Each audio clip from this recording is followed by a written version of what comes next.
Lendo a Bíblia com William Camelo. Dia 25 de julho, 2 Crônicas 14, 1 a 16, 14. Quando Abias morreu e se reuniu aos seus antepassados, foi sepultado na cidade de Davi. Seu filho Asa foi seu sucessor.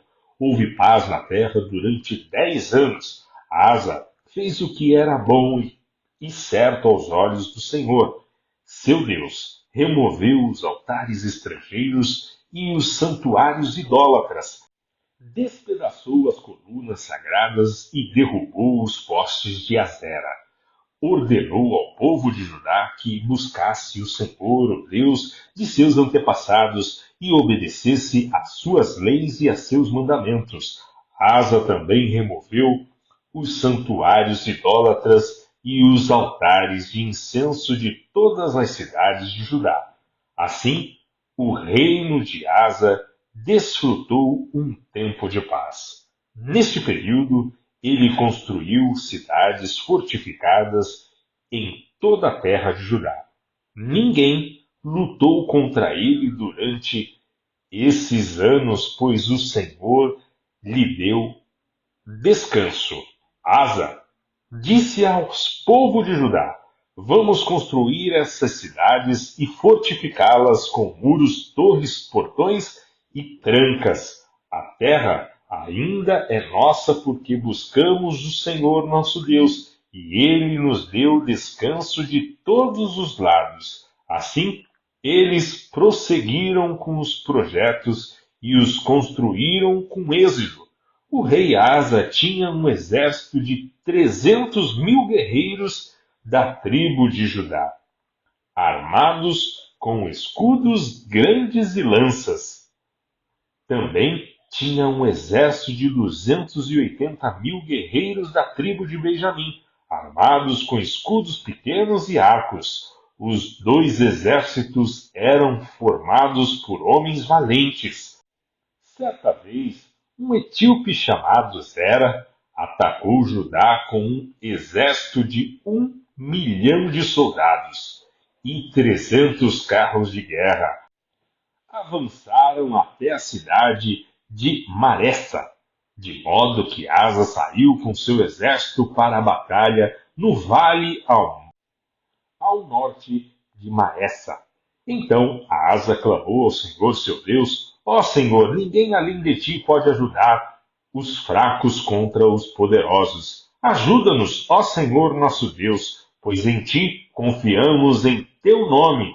Enfrentamos esse exército imenso. Ó Senhor, tu és nosso Deus. Não permitas que simples homens prevaleçam contra ti. Então o Senhor derrotou os etíopes diante de Asa e do exército de Judá.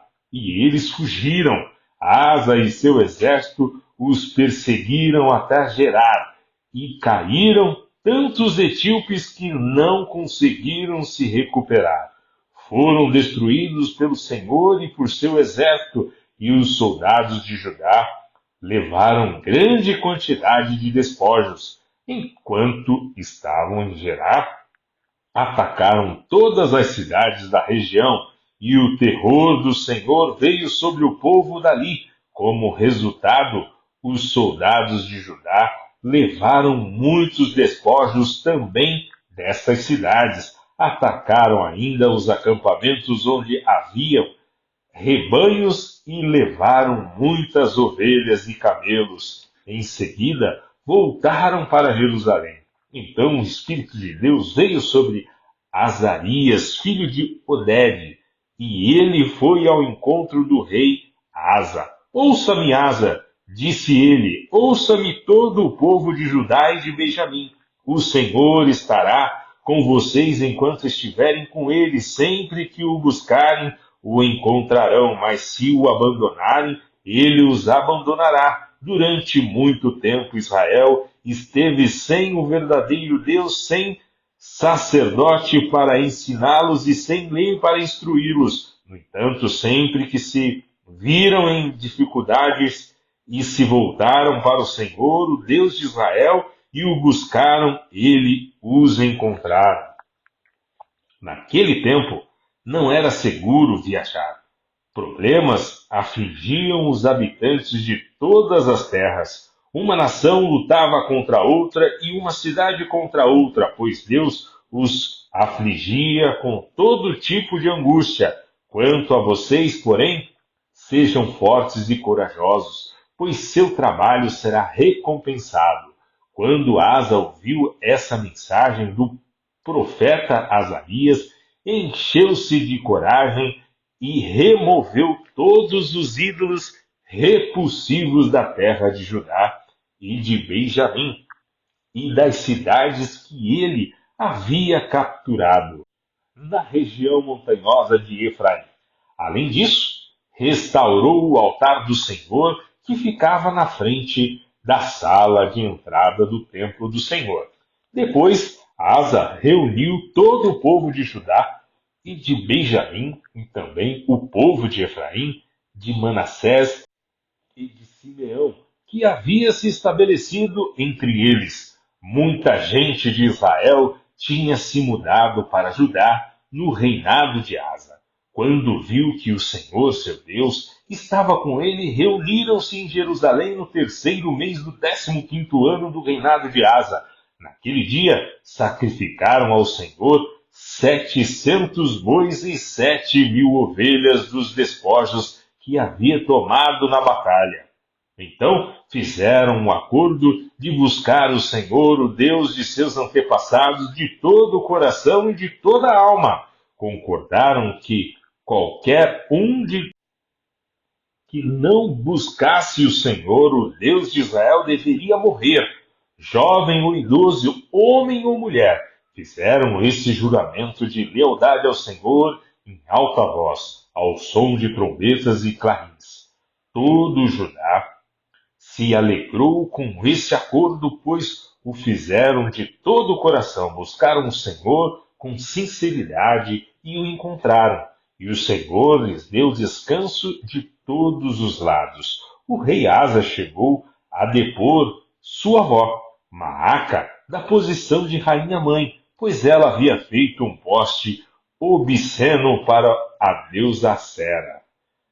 Derrubou esse poste obsceno, o quebrou e o queimou no vale de Cedron. Embora os santuários idólatras não tivessem sido removidos de Israel, o coração de Asa permaneceu inteiramente fiel durante toda a sua vida. Ele trouxe para o templo de Deus a prata, o ouro e os diversos utensílios que ele e seu pai havia consagrado. Não houve mais guerra até o 35º ano do reinado de Asa. No 36º ano do reinado de Asa, Baasa, rei de Israel, invadiu Judá e fortificou Ramá, a fim de impedir que qualquer um entrasse ou saísse do território de Asa, rei de Judá. Em resposta, Asa removeu a prata e o ouro dos tesouros do templo do Senhor e do palácio real. Enviou a prata e o ouro a Ben-Hadad, rei da Síria, que governava em Damasco, com a seguinte mensagem: faça um acordo, você e eu, como aquele que houve entre seu pai e o meu. Envio-lhe prata e ouro, rompa seu acordo com Asa, rei de Israel, para que ele me deixe em paz. Ben-Hadad aceitou a proposta do rei Asa e enviou os comandantes de seu exército para atacarem a cidade de Israel. Eles conquistaram Ijon, Dan, Abel-Bet, Maaca e todas as cidades de Naphtali, que serviam como centros de armazenamento. Quando Baasa, rei de Israel, soube o que havia acontecido, abandonou seu projeto de fortificar Ramá e parou todas as obras ali.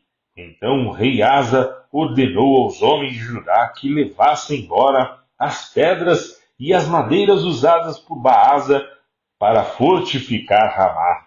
Asa empregou esses materiais para fortificar a cidade de Geba e Mispa.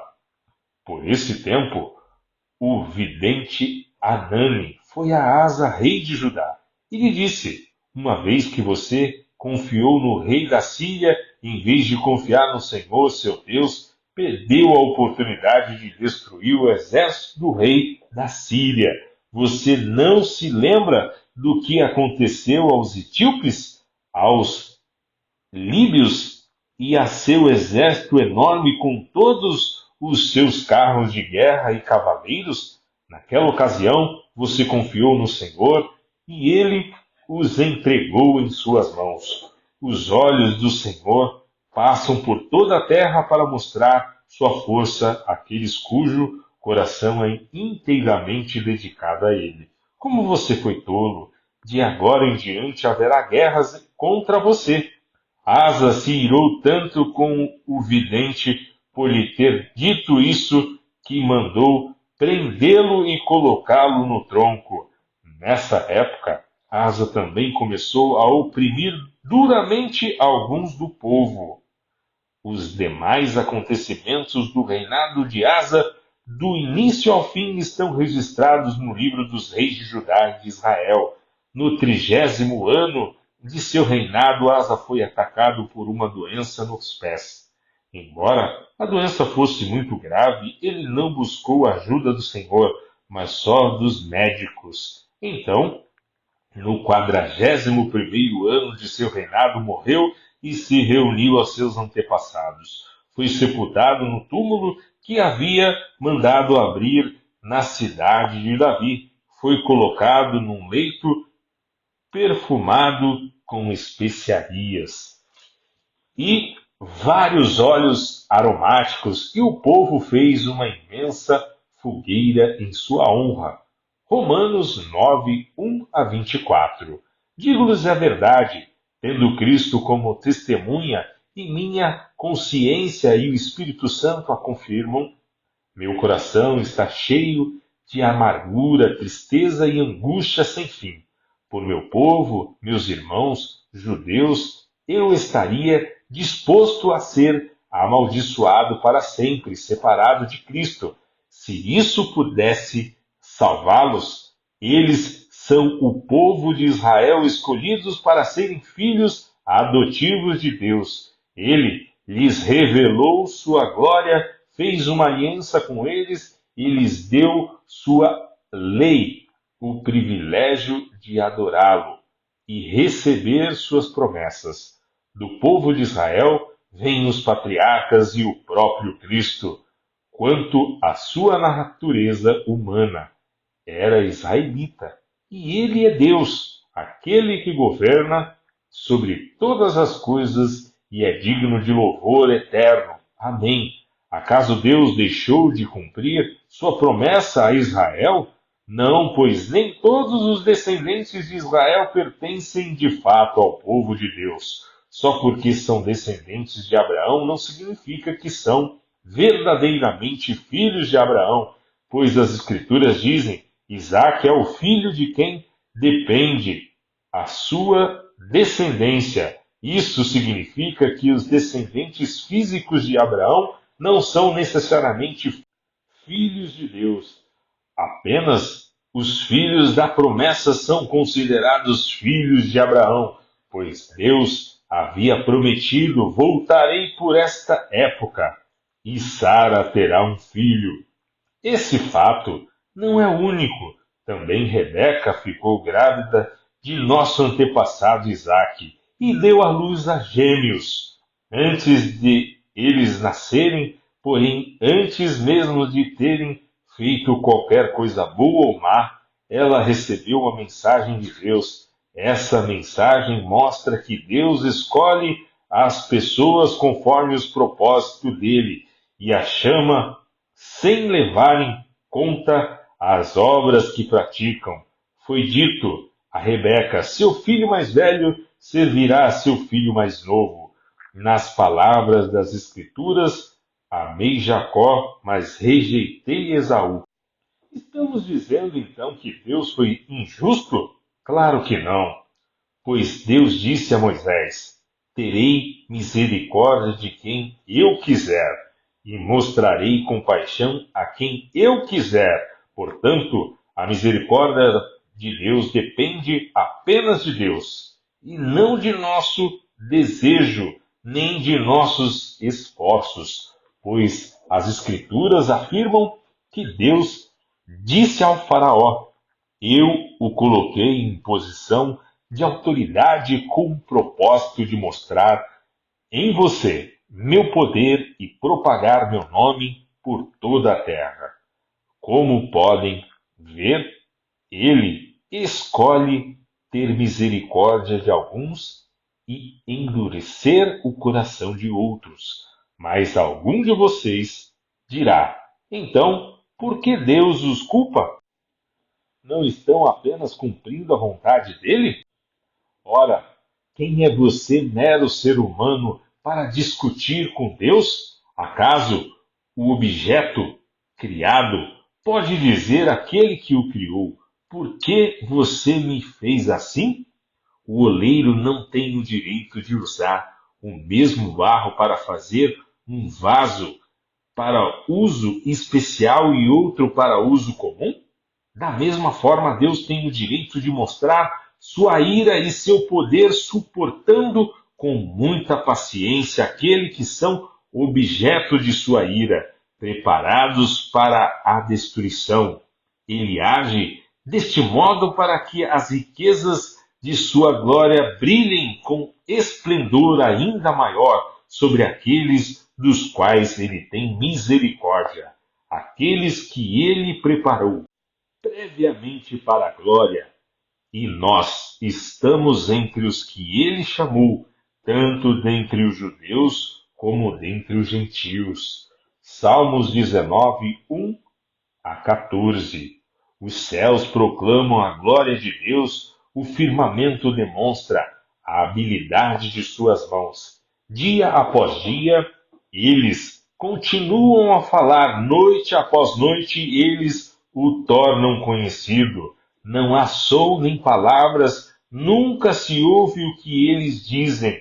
Sua mensagem, porém, chegou a toda a terra e suas palavras aos confins do mundo. Deus preparou no céu uma morada para o sol. Dela o sol irrompe como um noivo depois do casamento. Alegra-se como o valente guerreiro em seu caminho. O sol nasce numa extremidade do céu e realiza seu trajeto até a outra extremidade. Nada pode se esconder de seu calor. A lei do Senhor é perfeita e revigora a alma. Os decretos do Senhor são dignos de confiança e dão sabedoria aos ingênuos. Os preceitos do Senhor são justos e alegram o coração. Os mandamentos do Senhor são límpidos e iluminam a vida. O temor do Senhor é puro e dura para sempre. As instruções do Senhor são verdadeiras e todas elas são corretas. São mais desejáveis que o ouro, mesmo o ouro puro. São mais doces que o mel, mesmo o mel que goteja do favo. São uma advertência para o teu servo, grande recompensa para quem os cumpre. Quem é capaz de distinguir os próprios erros? Absolve-me das faltas que me são ocultas. Livra teu servo dos pecados intencionais. Não permitas que me controlem, então serei inculpável e inocente de grande pecado. Que as palavras da minha boca e a meditação do meu coração sejam agradáveis a ti, Senhor, minha rocha e meu redentor. Provérbios 21. O vinho produz zombadores, o álcool leva a brigas. Quem é dominado pela bebida não é sábio.